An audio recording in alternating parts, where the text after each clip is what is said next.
Revolution Falcon. Why are you so awesome? Let's access the spin and swirling data storm. Hello Zoolists, Rustmarrow here bringing you guys a special video to celebrate 500 subs! Woo! Honestly, when I first started out uploading videos on YouTube, I was really worried about whether there will be people who actually want to watch the stuff I make. There have been a lot of ups and downs, especially near the beginning when my videos were like barely getting any views. But I'm really glad that there are so many of you out there who are enjoying my content. So thank you so much for subscribing, and I hope you guys will stick with me as I continue to build and grow this channel in the future. So I'm sure you guys have already read the title, but basically in this video I'm going to be talking about my favorite deck from each generation. It could be OCG exclusive or anime exclusive, but as long as it's a deck that debuted in that particular generation, it's going to be in the running. So with that said, here we go! Let's access the spin and swirling data storm. If you haven't watched the entire first season of Yu-Gi-Oh! What the hell are you even doing? But yeah, if you haven't watched the entire first season of Yu-Gi-Oh! You might not even know of this deck. So Valon was one of Dart's 3 Musketeers, and they were the antagonists for the whole arc with Timaeus, Hermos, and Critias, like the 3 legendary dragons. So what's awesome about Valon's Armour deck is that instead of summoning monsters to fight for him, the monster cards that he summons are actually pieces of armor that are actually equipped onto himself. So instead of being like, Dark Magician, use Dark Magic attack! Valon literally runs up to his opponent and goes like, wham! It's insane. And it's intense F. The armor pieces don't really stack their stats together. They are all considered separate monsters, but each of them have these really cool effects. So the more armor pieces you equip, the more effects you have available at your disposal, and the more stronger you become. And of course, each armor piece has a different sort of function also, like there could be like offensive arms and defensive arms. So depending on the situation, you can sort of customize your build in order to like combat different situations. Yeah. I love transforming superheroes, so I'm a complete sucker for this kind of stuff. This deck hasn't been turned into real cards yet, neither in the OCG or the TCG, and I don't think it ever will, but to me it's definitely one of the most awesome card decks themes that's been made in the entire Yu-Gi-Oh! Series. And if they ever make it, I definitely use it. If you haven't watched the entire Yu-Gi-Oh! First season, and even if you don't intend to watch it, I highly suggest at least watching the final duel between Valon and Joey, because it is super intense. It is just amazing. And Joey gets in on the transforming as well. So there's that. Let's access the spin and swirling data storm. Yup, I love transforming superheroes, but the hero deck that I used to play wasn't actually based on the anime Judai's build. I don't really like the Neo's build at all, and I wasn't too hyped over the original elemental heroes like Featherman, Burst Lady, Clayman, and Sparkman, because you know, they have all these strict summoning conditions where you have to fuse with Featherman and Burst Lady. But everything changed when they turned the cards that manga Judai used into actual monster cards. So the cards that I'm talking about here are the 6 elemental fusion heroes. So these are the ones that require a hero and a monster of a specific element to fuse, like The Shining and Absolute Zero. When these heroes came out, I thought they were really cool, really awesome designs, especially Absolute Zero. He's my absolute favorite. I like to add super polymerization into the deck as well, because it was one of my favorite cards. I'm talking about quick play removal. So you see, since the 6 elemental heroes have such not strict summoning conditions, once my opponent manages to get the advantage and manages to summon out his really strong, powerful boss monster, like even a Catastor maybe, all I have to do is like have a hero on the field, and then he'll like come and try to destroy me, and then I'll just flip super polymerization and fuse his super extremely powerful monster away with my extremely weak hero, and then suddenly the advantage will shift over to me. Yeah, so I really love that strategy a lot, and I love being able to use it in one of my favorite decks. I also added a few of manga adds Vision heroes as well, because I think the Vision heroes are really awesome too.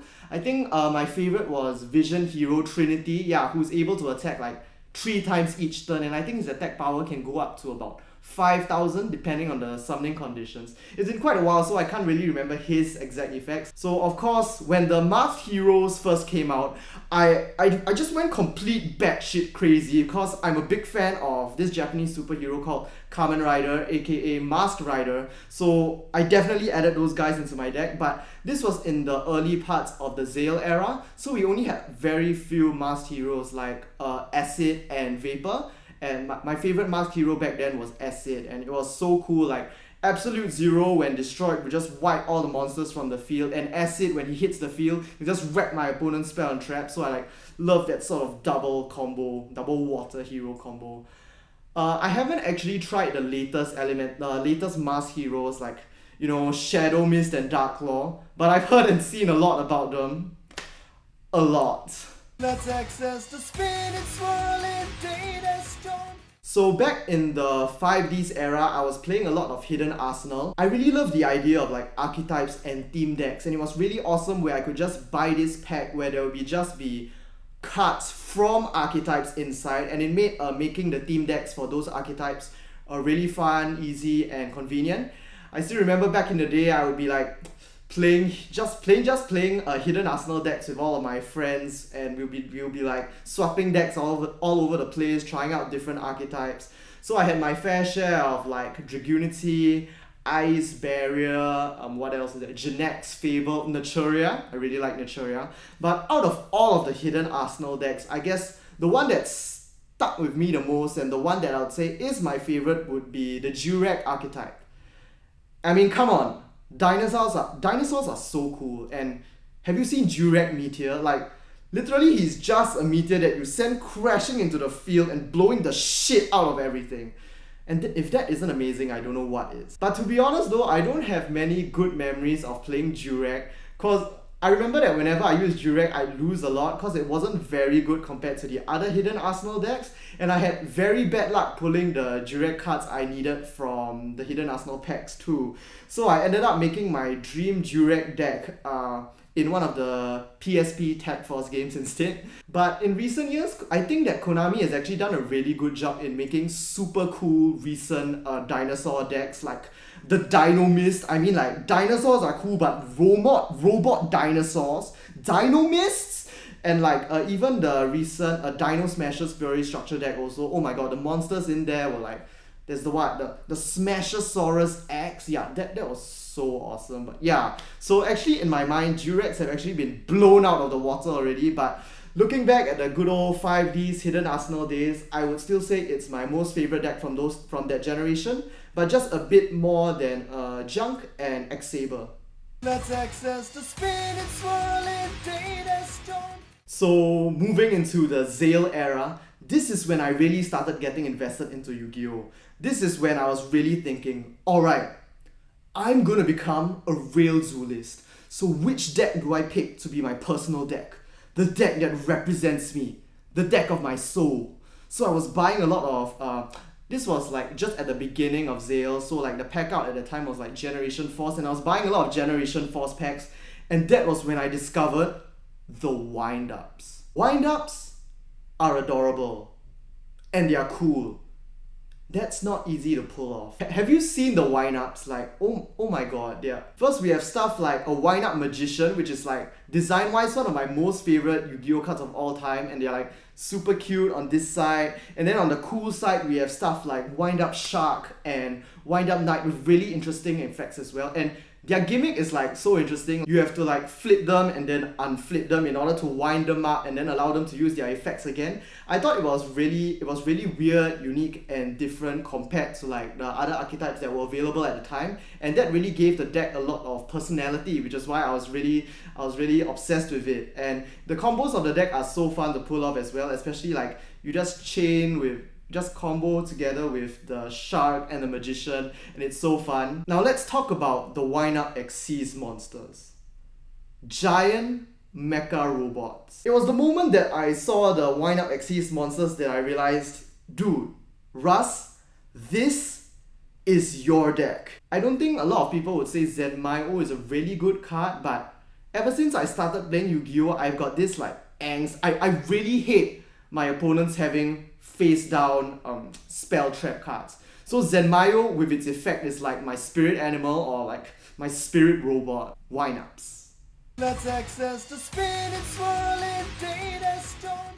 If you follow this channel long enough and watched enough of my videos, you know that I'm crazy about raid raptors. And why wouldn't I be? Raid raptors are awesome! When Kurosaki first debuted in the Arc 5 manga and he like completely trashed the 3 duelists from LDS with that one move from Rise Falcon, I was really impressed, but I wasn't sold yet. The real finisher came when he fought with Sora and then he used his rank up magic and then he revealed Revolution Falcon. Like, oh my god, Revolution Falcon. Why are you so awesome? I mean, he's got revolution in his name, which is arguably one of the most epic words in the English language, like seriously, and Revolution Falcon's a beast. He can just wreck almost everything. He just wrecks things and I love it. If wind-ups are design-wise and theme-wise the deck of my soul, the Raid Raptors are mechanic-wise the deck of my soul.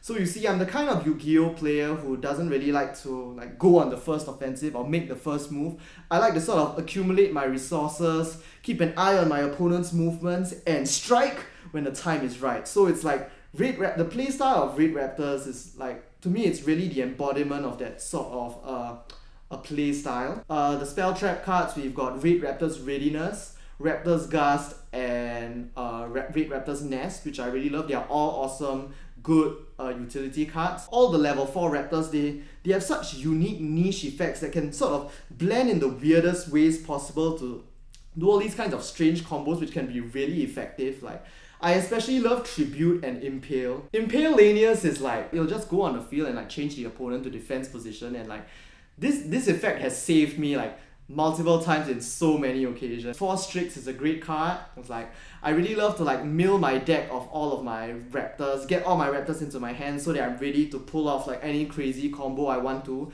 And at the same time, it really thins out my deck so that I ensure my draws get to my powerful trap cards in order to like keep up my game. So that's how I sort of play the Raid Raptors. I also like to add a bit of Battle Storm for fun, because in the late game when you've got a lot of Raptors on the field, Battle Storm is searchable by Force Strix and you can just get it out. It's a good level 4 1.8k beater, and the built-in MST, way useful. Oh, and did I mention that they're all mechanical birds of prey? 10 out of 10, badass. Let's access the spinning, swirling data storm. Alright, so we've just started moving into the Link VRAINS era, so there aren't actually many decks or archetypes to talk about yet, but I thought it would be good to like give them some of the spotlight as well. At first, I really wanted to make a Cybers deck because they sort of remind me of like futuristic high-tech versions of Yusei Synchrons, which I love. Their designs so far are like just so spot on. That was until they revealed the archetypes appearing in Circuit Break, the next booster.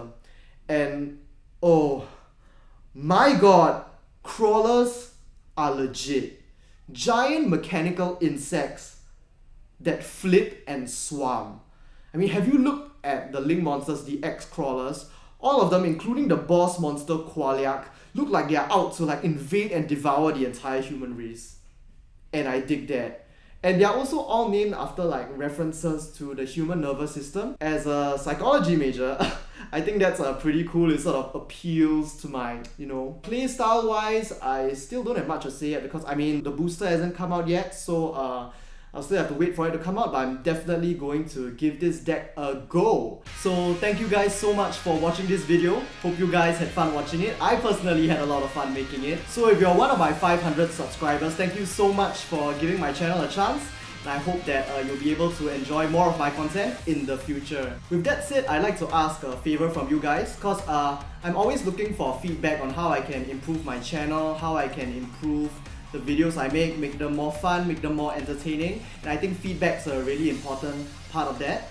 So if you're one of my 500 subscribers, it'd be great if you could just leave a comment down below and tell me like why you subscribed to my channel in the first place, and perhaps out of all of my content, which of my videos are you like sticking around for? Like, are they my openings? Maybe my lore videos? Maybe you just watched or listened to my recent English cover of With the Wind and you're looking forward to more English covers in the future? Yeah, it would be great if you could just let me know. And if you're not one of my current 500 subscribers, why not give this video a like and subscribe for more Yu-Gi-Oh videos. And just to give you guys an idea of what's coming in the next few months or so, so of course at the end of this weekend, the next main booster set of the VRAINS era, Circuit Break, is gonna come out. So I'm definitely gonna be opening a box of that in order to try and get Valon Dragon. So hope you guys stick around to enjoy that.